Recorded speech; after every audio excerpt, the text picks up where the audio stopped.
Many people use religion as a guide for how one ought to act in life. I think this is gravely mistaken. To make this a bit more clear, let's assume that one wants to base an ethical system on religion. This could be formulated as follows. An action X is good if and only if and because God commands that we do X. This means that one should act only according to God's command. If God exists, that sounds reasonable, right? However, there's a significant problem with this theory, even if we assume that God exists.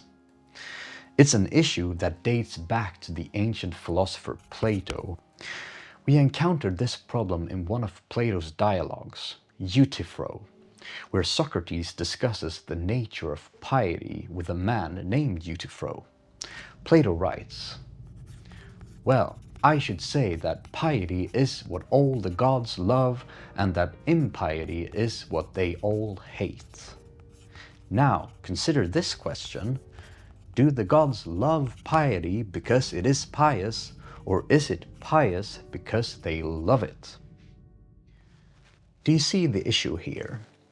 The key question is, does God command an action because it is good, or is an action good because God commands it? This dilemma is famously called Euthyphro's dilemma. The challenge with this two-pronged dilemma is that we must choose one of these options. It cannot be something in between. Either something is good because God commands it, or God commands it because it is good.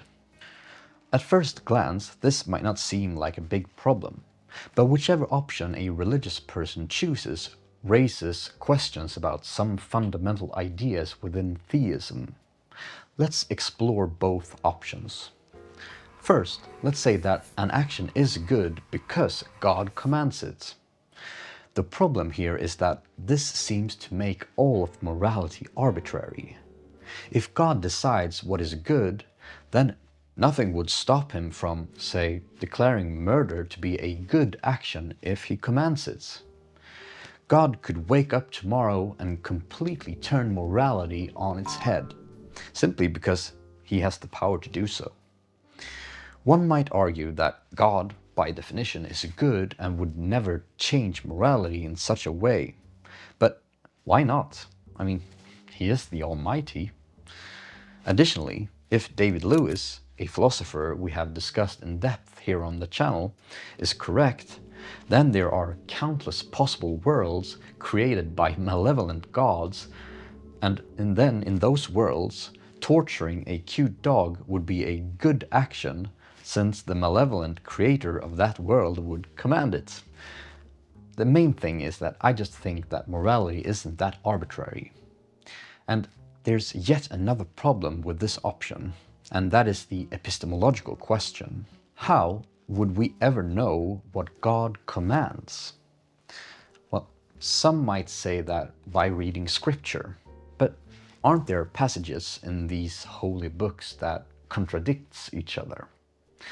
And if so, which should take precedence? Another answer might be through revelation, but that seems even more problematic. But what about the other option in the dilemma? That God commands actions because they are good. Well, the main problem here is that that would make morality something beyond God. He would be commanding actions that are already good by nature. And if that is the case, God is not omnipotent. Morality would be like a rock that is immovable even by God himself, which challenges a fundamental theistic claim, right? I believe that this option is far more preferable and reasonable because there simply are things in the universe that are unchangeable. Take mathematics, for instance. If God wanted to, could he change the outcome of 2 plus 2 equals 4 to instead be equals 5? No, he could not. Could God turn a formal modus ponens argument into a fallacy? No, he could not. And here's the thing. It could be the same with morality, right? Even if God wanted to change morality, mathematics, or logic, he simply couldn't because these things are beyond him. They are woven into the very fabric of the universe, and perhaps even into possible worlds. But this doesn't say anything about whether God exists or not. But if morality is beyond God, then the divine command theory outlined at the beginning is, in a way, redundant. Even if God commands all good actions, which sounds reasonable that he would, right? But that would not help us to know which actions that are good or bad, since they are above him.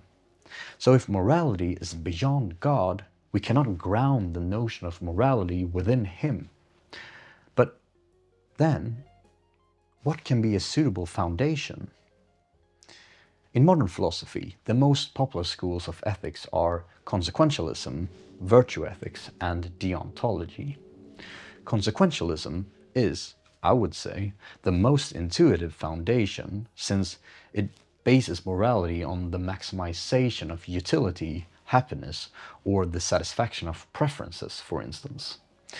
And it seems plausible that what makes an action good is the happiness it produces. However, my biggest concern with consequentialism is that it can lead to some absurd results, as I've outlined in my video on climate change. Virtue ethics, on the other hand, does not seem to lead to such results, but as I see it, it is somewhat arbitrary and relativistic. Which virtues truly exist? And don't virtues vary across cultures? But let's assume that there are virtues that are more fundamental. Which virtue takes precedence over another then? Is justice more important than charity, for instance? Obviously, many philosophers support both consequentialism and virtue ethics, as you can see according to this survey. But in my view, deontology, though it has its own set of problems, is the best candidate for an ethical system worthy of the name. But am I not making a huge mistake here? Why should morality at all be objective? Isn't morality just something made up by us humans? I'll cover this along with some of Nietzsche's thoughts and error theory in the next episode. So if that sounds interesting, make sure to subscribe. But if you'd like to know more about deontology and Kantianism, then do check out this video here.